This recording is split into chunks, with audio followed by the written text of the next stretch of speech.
2017 പുറത്തിറങ്ങിയ ഒരു അടിപൊളി സിനിമയാണ് ബ്യൂട്ടിഫുൾ ആക്സിഡന്റ് എന്ന് പറയുന്നത്.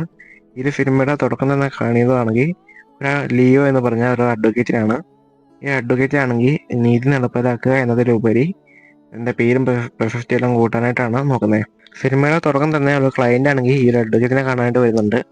വരുമ്പോഴാണെങ്കിൽ തൻ്റെ പ്രശ്നം എന്താണെന്ന് വെച്ചാൽ, ഈ ഒരു ക്ലയൻ്റ് ആണെങ്കിൽ ഒരു പെൺകുട്ടിയെ ഉപദ്രവിച്ചിട്ടുണ്ടായിരുന്നു. അപ്പം ആ ഒരു കുടുംബത്തെ കേസിലൊന്നും പോകാതെ ആ ഒരു കുടുംബത്തെ പേടിപ്പിച്ച് വിടുക എന്നതാണ് ആ ക്ലയൻറ്റിൻ്റെ ആവശ്യം. അതിനുവേണ്ടി ഈ ഒരു ക്ലയൻറ്റ് എത്ര രൂപ വേണമെങ്കിലും മുടക്കാനായിട്ടും തയ്യാറാണ്. അപ്പം ഈ ഒരു വക്കീല് ആ ഒരു കേസ് ഏറ്റെടുക്കുകയും ആ ഒരു കുടുംബത്തെ നേരിട്ട് പോയി കാണുകയും ചെയ്യുന്നുണ്ട്. അപ്പം ആ ഒരു വക്കീൽ പറയുകയാണ്, നിങ്ങൾ കോടതിയിൽ പോയാലും നിങ്ങൾക്ക് തെളിവുകളില്ല എന്നൊക്കെ പറഞ്ഞ് ആ ഒരു കുടുംബത്തെ കൊണ്ട് ആ ഒരു കേസ് ഒഴിവാക്കുകയാണ്. അപ്പോൾ ഇതിൻ്റെ പേരും പറഞ്ഞ് ആ ഒരു ക്ലയൻറ്റിൻ്റെ കയ്യിൽ നിന്ന് ഒരുപാടധികം പൈസ വാങ്ങുന്നുണ്ട്.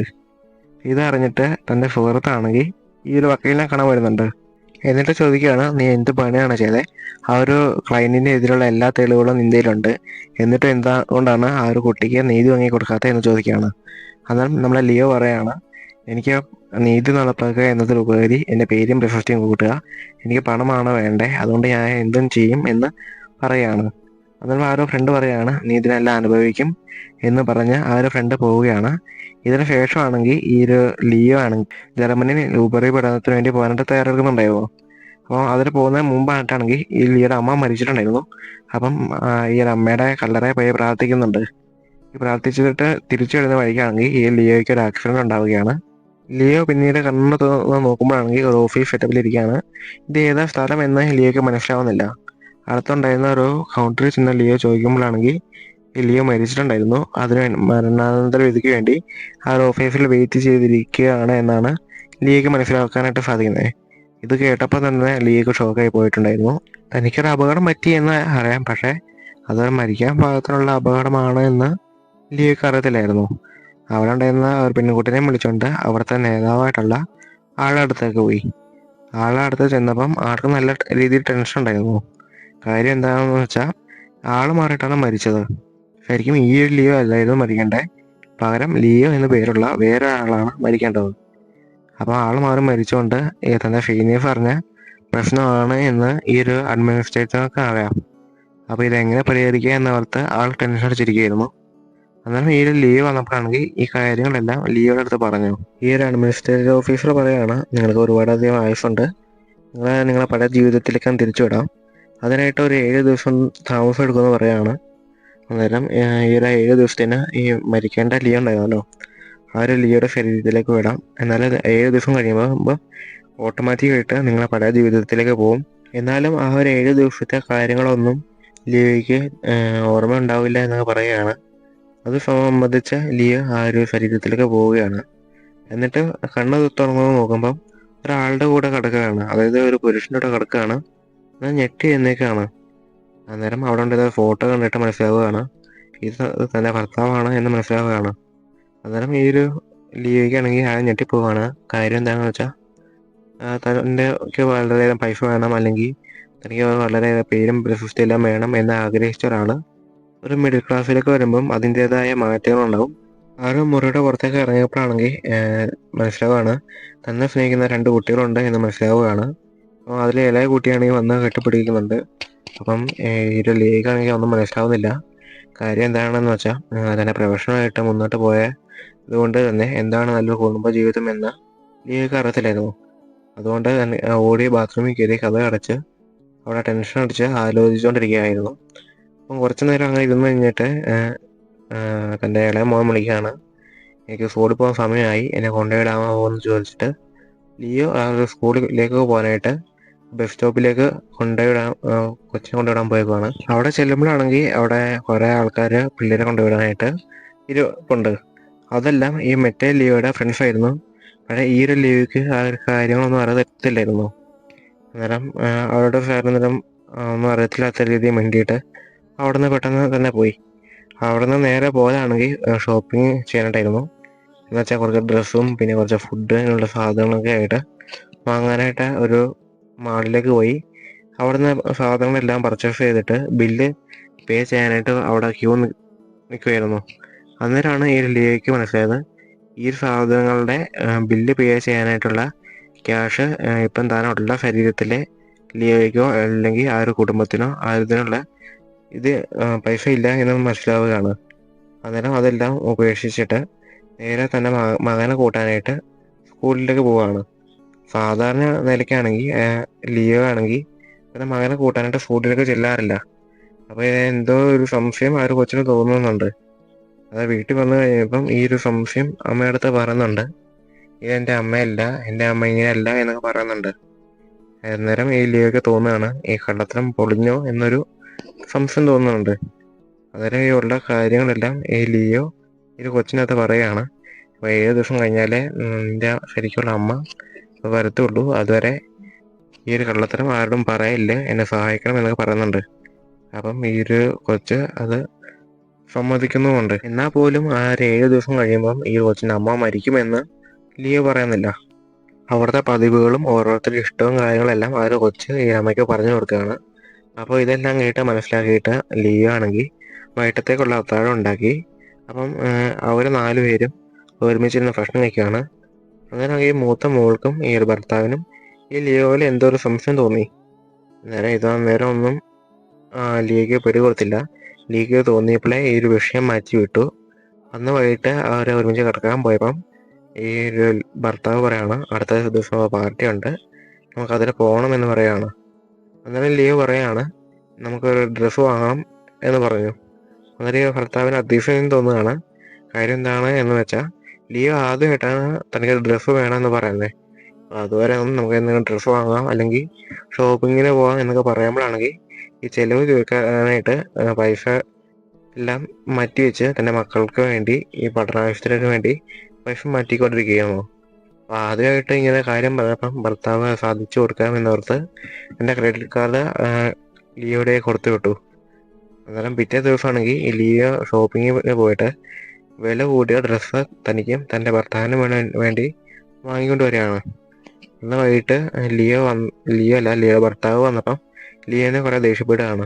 കാര്യം വില കൂടിയ ഡ്രസ്സുകൾ വാങ്ങിയതിനെ കുറിച്ചാണ് ആ വഴക്ക്. കാര്യം എന്താന്ന് വെച്ചാൽ തന്നെ മാസം കിട്ടുന്ന സാലറിനേക്കാളുടെ ഏറെ മുക്കാലും ഈ ഒരു ഡ്രസ്സ് വാങ്ങാൻ വേണ്ടി മാത്രം മാറ്റി വെച്ചു. അപ്പം അത് തിരിച്ചു പിടിക്കണം എന്നുണ്ടെങ്കിൽ ഓവർ ടൈം ജോലി ചെയ്യേണ്ടതായിട്ടുണ്ട് ഈ ലിയോയുടെ ഭർത്താവിന്. അപ്പോൾ ഇതിൻ്റെയൊക്കെ വിഷമത്തിലാണെങ്കിൽ ബാറിൽ പോയി സ്ഥലം കഴിച്ചുകൊണ്ടിരുന്ന സമയത്താണെങ്കിൽ എൻ്റെ അയൽവക്കത്തുള്ള ഒരാൾ വന്നിട്ട് അവളോട് സംസാരിക്കുകയാണ്. നിങ്ങളുടെ എത്ര നല്ല കുടുംബമാണ്, എത്ര സന്തോഷമായിട്ടാണ് നിങ്ങൾ ജീവിക്കുന്നത് എന്നൊക്കെ ഈ ലിയോയുടെ അടുത്തുനിന്ന് പറയുകയാണ്. അപ്പോൾ ഈ ലിയോയ്ക്ക് വളരെ സന്തോഷം തോന്നുകയാണ്.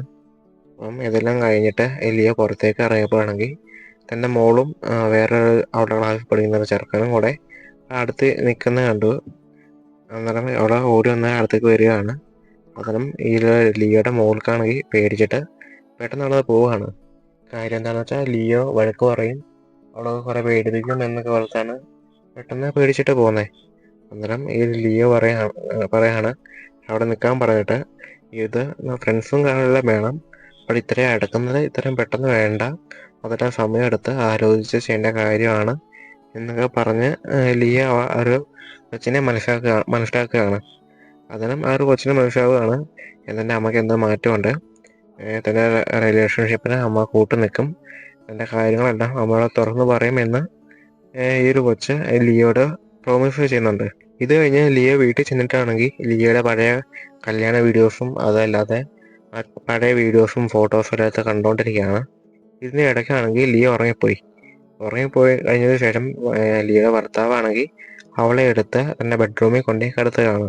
ലിയോ കണ്ണു തുറക്കുമ്പോഴേ കാണുന്നതാണെങ്കിൽ തൻ്റെ ഭർത്താവാണെങ്കിൽ ഓവർ ടൈം ജോലിയെല്ലാം ചെയ്ത് മേടിച്ചുകൊണ്ട് വന്ന ആ ഡ്രസ്സാണ് കണ്ണ് തുറന്നപ്പോഴേ കാണുന്നത്. ഇത് കണ്ടപ്പോഴേ ലിയോയ്ക്കാണെങ്കിൽ വളരെ സന്തോഷമായി. കാര്യം എന്താണെന്ന് വെച്ചാൽ എനിക്ക് ആദ്യമായിട്ടാണ് വേറെ ആള് ഇത്രയും അധ്വാനിച്ച് സാധനങ്ങളെല്ലാം വാങ്ങി തരുന്നത്. അപ്പോൾ ഇതുകൊണ്ട് വളരെയധികം സന്തോഷം ലിയോയ്ക്ക് ഉണ്ടാവുകയാണ്. ആ ഡ്രസ്സ് വിട്ട് ലിയോയുടെ ഭർത്താവും കൂടെ ലിയോയുടെ ഭർത്താവ് പറഞ്ഞ ആ ഒരു പാർട്ടിക്ക് പോവുകയാണ്. ആ പാർട്ടി നിന്ന് കഴിയുമ്പോഴാണെങ്കിൽ ലിയോയുടെ ഭർത്താവിൻ്റെ മാനേജരും കൂടെ ജോലി ചെയ്യുന്നവരെല്ലാവരും ലിയോയുടെ ഭർത്താവിനെ അവിടെ നിന്ന് ഒഴിവാക്കാൻ ശ്രമിക്കുകയാണ്. കുറേയേറെ പറയുന്നുണ്ട്. അപ്പോൾ ഇതെല്ലാം ലിയോയുടെ ഭർത്താവ് വലിയ കാര്യമാകാതെ കേട്ടോണ്ടിരിക്കുകയാണ്. അപ്പോൾ ഇതെല്ലാം കേട്ടിട്ട് ലിയോയ്ക്കാണെങ്കിൽ വളരെ വിഷമം ഉണ്ടാവുകയാണ്.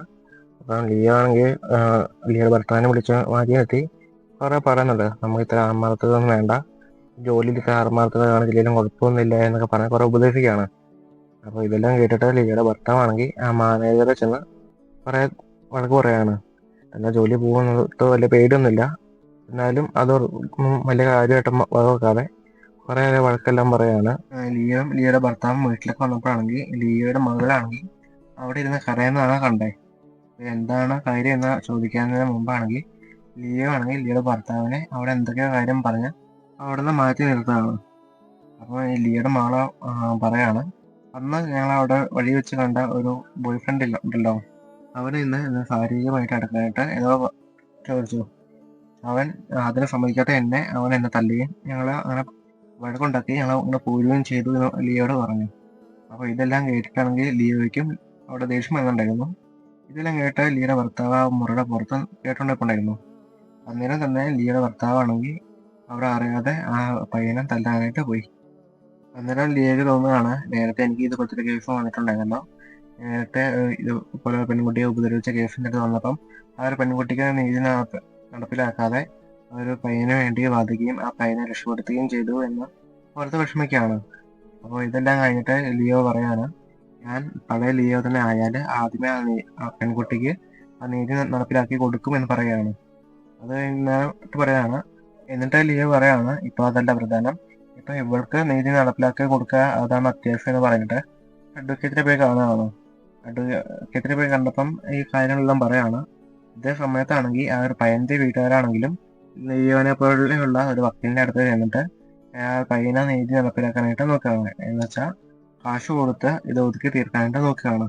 ഈ ഒരു ലിയോയുടെ ഫാമിലിയും ആ ഒരു പയ്യന്റെ ഫാമിലിയും ഒരുമിച്ച് ആ ഒരു വക്കീലിന്റെ അടുത്ത് ഇരിക്കുകയാണ്. എന്തിനാന്ന് വെച്ചാൽ ഇത് വാദിയുടെ ഇത് കേൾക്കാനും പ്രതിയുടെ ഇത് കേൾക്കാനും അവർ ഒരുമിച്ചിരിക്കുകയാണ്. അന്നേരം ഈ ഒരു വക്കീലാണെങ്കിൽ ഈ ഒരു പയ്യന്റെ ആളാണ്. ഈ ഒരു ലിയോയുടെ കൊച്ചിനെ അവളെ കൊടുക്കാൻ വേണ്ടിയുള്ള ഓരോ പോയിന്റുകളും ആ വക്കീലുമാര് പറയാണ്. അപ്പോൾ ഇതെല്ലാം കേട്ടിട്ട് ലിയോയ്ക്ക് ആദ്യമേ ദേഷ്യം പിടിക്കുന്നുണ്ട്. കാര്യം എന്താണെന്ന് വെച്ചാൽ ഈ നേരത്തെ ലിയോയും ഇതേ സെയിം കാര്യങ്ങളാണ് ചെയ്തുകൊണ്ടിരുന്നത്. അപ്പോൾ ഇതിലാകെ വിഷമം തോന്നിയിട്ട് ഓരോ വക്കീലിനോട് പറയാണ്, നേരത്തെ വക്കീലായിരുന്നു ആ ഒരു എക്സ്പീരിയൻസ് വെച്ച് പോയിന്റുകൾ തിരിച്ചങ്ങോട്ടും പറഞ്ഞ് ആ ഒരു പയ്യനെ ശിക്ഷ വാങ്ങി കൊടുക്കുന്നുണ്ട്. ഇതെല്ലാം കഴിഞ്ഞിട്ടാണെങ്കിൽ ലിയോയും ആ ലിയോയുടെ ഫാമിലിയും ഒരുമിച്ച് ഒരു മുറിയിൽ ഇരുന്ന് സംസാരിക്കുകയാണ്. ഈ ലിയോ മോളെ ആശ്വസിപ്പിക്കുന്നുണ്ട്. ഇതെല്ലാം കേട്ട് ആ മോൾക്ക് വളരെ ആശ്വാസമാവുകയാണ്. പിറ്റേ ദിവസമാണെങ്കിൽ ലിയോയുടെ മോനെ സ്കൂളിൽ വിടാനായിട്ട് ബസ് സ്റ്റോപ്പിൽ കൊണ്ടുവിടുകയാണ്. പോകുന്ന വഴിക്കാണെങ്കിൽ ആ മോന് കാഴ്ച നഷ്ടപ്പെടുകയാണ്. ആ ചുറ്റിനുമുള്ള ഒന്നും കാണാൻ സാധിക്കുന്നില്ല. ലിയോ പെട്ടെന്ന് തന്നെ ആശുപത്രി കൊണ്ടുപോയി. ആശുപത്രി ചെന്നപ്പം ഡോക്ടർ പറയാണ്, അത്യാവശ്യമായിട്ട് ഒരു ഓപ്പറേഷൻ വേണം, കാഴ്ച നഷ്ടപ്പെട്ടതുകൊണ്ടാണ് എന്ന് പറഞ്ഞു. ലിയോ ഒരു വിധത്തില് നേരത്തെ അഡ്വക്കേറ്റ് ചെയ്യുന്ന സമയത്ത് എൻ്റെ അക്കൗണ്ടിൽ നിന്ന് കുറെ പൈസ എടുത്ത് ഒരു ഓപ്പറേഷൻ നടത്തുകയാണ്. ഈ ഒരു കണ്ണ് ഓപ്പറേഷൻ കഴിഞ്ഞിട്ടാണെങ്കിൽ ലിയോ ആണെങ്കിൽ ഈ തന്റെ മോനെ കാണാനായിട്ട് പോവാണ്. ഈ പോകുന്ന വഴിക്കാണെങ്കിൽ ആ ഒരു അഡ്മിനിസ്ട്രേറ്ററെ കാണുകയാണ്. അന്നേരമാണ് ലിയോ അറിയുന്നത്, അവൻ മരിച്ചിട്ട് ഇപ്പൊ 7 ദിവസമായി, ഇന്ന് എന്റെ പഴയ ശരീരത്തിലേക്ക് പോകണം എന്ന് അറിയുന്നത്. അപ്പം ഇത് അറിഞ്ഞപ്പം ലിയോയ്ക്കാണെങ്കിൽ ആവശ്യമായി. ലിയോ പറയാണ്, ഇനി ഞാൻ അങ്ങോട്ടേക്കില്ല, എനിക്ക് ഈ ഒരു ജീവിതം മതി എന്ന് പറയാണ്. അന്നേരം ഏത് അഡ്മിനിസ്ട്രേറ്റർ പറയാണ്, അത് പറ്റില്ല, നിങ്ങളെ പഴയ ജീവിതത്തിലേക്ക് തിരിച്ച് പോകണം എന്ന് പറയാണ്. അന്നേരം ലിയോ ചോദിക്കുകയാണ്, എനിക്ക് അവസാനമായിട്ട് എൻ്റെ കുടുംബത്തെ കാണാമെന്ന് ആ ഒരു അഡ്മിനിസ്ട്രേറ്ററോട് ചോദിക്കുകയാണ്. അന്നേരം അത് അയാൾ സമ്മതിക്കുന്നുണ്ട്. പിന്നീട് ലിയോ കണ്ണ് തുറന്നും കാണുന്നത് പിന്നെ പഴയ ശരീരത്തില് പഴയ ലിയോ ആയിട്ട് ആ ഒരു ആശുപത്രി കിടക്കുന്നതാണ് കാണുന്നത്. ലിയോയുടെ അസുഖങ്ങളെല്ലാം ഭേദമായി കഴിഞ്ഞപ്പം ലിയോ ആദ്യം പോയത് എൻ്റെ മകനെ ചികിത്സിച്ചിരുന്ന ആ ഒരു ആശുപത്രിയിലേക്കാണ് പോയത്. അവിടെ ചെന്നപ്പോഴാണ് ലിയോയ്ക്ക് ആ ഞെട്ടിക്കുന്ന സത്യം മനസ്സിലായത്. അവിടെ അങ്ങനെ ഒരു കുട്ടിയെ പ്രവേശിപ്പിച്ചിട്ടുമില്ല, കണ്ണിലെ ഓപ്പറേഷൻ നടത്തിയിട്ടുമില്ല എന്ന് മനസ്സിലാക്കുകയാണ്. അന്നേരം ലിയോയ്ക്ക് ഇതന്നേരം ഭയങ്കര ഞെട്ടലായിപ്പോയി. അത് കഴിഞ്ഞിട്ടാണെങ്കിൽ ലിയോ അവിടെ താമസിച്ചിരുന്ന ആ ഒരു വീട്ടിലേക്ക് പോയി. അന്നേരം അവിടെ വേറെ ആൾക്കാരാണ് താമസിക്കുന്നത്. ലിയോയ്ക്ക് അന്നേരം മനസ്സിലാവുകയാണ്, താൻ ബോധമില്ലാതെ ആശുപത്രി കാണുന്നപ്പം തന്നെ ബ്രെയിൻ കാണിച്ച ചില സ്വപ്നങ്ങളായിരുന്നു അത് എന്ന് മനസ്സിലാക്കുകയാണ്. അതിനുശേഷം ലിയോയ്ക്ക് മനസ്സിലാവുകയാണ്, തന്റെ പഴയ ജീവിതത്തിലുണ്ടായിരുന്ന എല്ലാ പ്രശ്നങ്ങളും മാറ്റാനായിട്ട് തീരുമാനിക്കുകയാണ്. അതിനായിട്ട് ആദ്യം ആ ഒരു പെൺകുട്ടിക്ക് നീതി നടപ്പിലാക്കി കൊടുക്കുക എന്നതാണ് ആ ഒരു ലിയോ ആദ്യം എടുത്ത തീരുമാനം. അതിനായിട്ട് ആ ഒരു പയ്യനെതിരെ ആ ഒരു കേസ് റീഓപ്പൺ ചെയ്യാനായിട്ട് പോവുകയാണ്. അന്നേരം തന്റെ ജോലിക്കാരോട് പോയി പറയുകയാണ്, ആ ഒരു കേസ് ഞാൻ റീഓപ്പൺ ചെയ്യുകയാണ്, അതിന് വേണ്ടിയിട്ടുള്ള കാര്യങ്ങൾ ചെയ്യാൻ പറയുകയാണ്. അന്നേരം ആ ഒരു ജോലിക്കാർക്ക് വലിയ അത്ഭുതം. കാര്യം എന്താണെന്ന് വെച്ചാൽ ഈ ലിയോയ്ക്ക് വന്ന മാറ്റം ഓർത്താണ്. ലിയോ ഒരു കുടുംബജീവിതം ആഗ്രഹിച്ചു. അത് പഴയതുപോലെയല്ല, പ്രശ്നങ്ങൾ നിറഞ്ഞ ഒരു കുടുംബജീവിതമല്ല, മറിച്ച് ഈ ജോലിയും അതോടൊപ്പം കുടുംബജീവിതവും ഒരുമിച്ച് കൊണ്ടുപോകാനായിട്ടാണ് ലിയോ ആഗ്രഹിച്ചത്. നല്ലൊരു കുടുംബം ഉണ്ടാക്കുന്നതിന് മുമ്പായിട്ട് അത് താൻ ജർമ്മനിയിൽ സ്വപ്നം കണ്ട തന്റെ കോഴ്സ് പൂർത്തിയാക്കാനായിട്ട് ജർമ്മനിയിൽ പോകാനായിട്ട് ഒരുങ്ങിയാണ്. അത് പോകുന്നതിന് മുമ്പാണെങ്കിൽ തന്റെ അമ്മേനെ കണ്ട് പ്രാർത്ഥിച്ച് സംസാരിക്കുകയൊക്കെ ചെയ്തിട്ട് പോകാൻ തയ്യാറെടുക്കുകയാണ്. ഞാൻ ഫ്ലൈറ്റ് വെച്ചാണെങ്കിൽ ഞെട്ടിക്കുന്ന കാഴ്ച കാണുന്നത്. കാര്യം എന്താണെന്ന് വെച്ചാൽ താൻ കോമയിലുണ്ടായിരുന്നു അതേ സമയത്ത് കണ്ട തന്റെ ഭർത്താവ് ആ ഫ്ലൈറ്റിലുണ്ടായിരുന്നു. അങ്ങനെ ഷോക്കായി അടുത്ത് ചെല്ലുമ്പോഴാണെങ്കിൽ ആ ഒരാൾക്കും ഈ ഒരു ലിയോനെ അറിയായിരുന്നു. എങ്ങനെയാന്ന് വെച്ചാൽ ഇവർ രണ്ടുപേരും ഒരുമിച്ച് പണ്ട് പഠിച്ചിട്ടുള്ളതാണ്. അപ്പോൾ ഈ കാര്യം പറഞ്ഞപ്പം ലിയോ ഉറപ്പിച്ചു ഇത് തന്നെയാണ് തന്റെ ഭാവി വരൻ എന്ന് ഉറപ്പിക്കുകയാണ്. ലിയോ കോമയിൽ ഉണ്ടായിരുന്നപ്പോൾ കണ്ട കാര്യങ്ങളാണ് തന്റെ ശരിക്കുമുള്ള ജീവിതത്തിൽ നടക്കാൻ പോകുന്നത് എന്ന് ലിയോയ്ക്ക് മനസ്സിലായി. അപ്പം സിനിമ ഇവിടെ കൊണ്ട് അവസാനിക്കുകയാണ്. അപ്പോൾ ഇതുപോലത്തെ നല്ല നല്ല സിനിമകൾ കാണാനായിട്ട് ഞങ്ങളുടെ ചാനൽ ഇപ്പോൾ തന്നെ ഒന്ന് സബ്സ്ക്രൈബ് ചെയ്തിട്ടേക്കുക. അപ്പോൾ ഇതുപോലെ നല്ല നല്ല വീഡിയോസുമായിട്ട് ഞങ്ങൾ ഉടനെ വരുന്നതായിരിക്കും. അതുവരെ എല്ലാവർക്കും ബൈ ബൈ.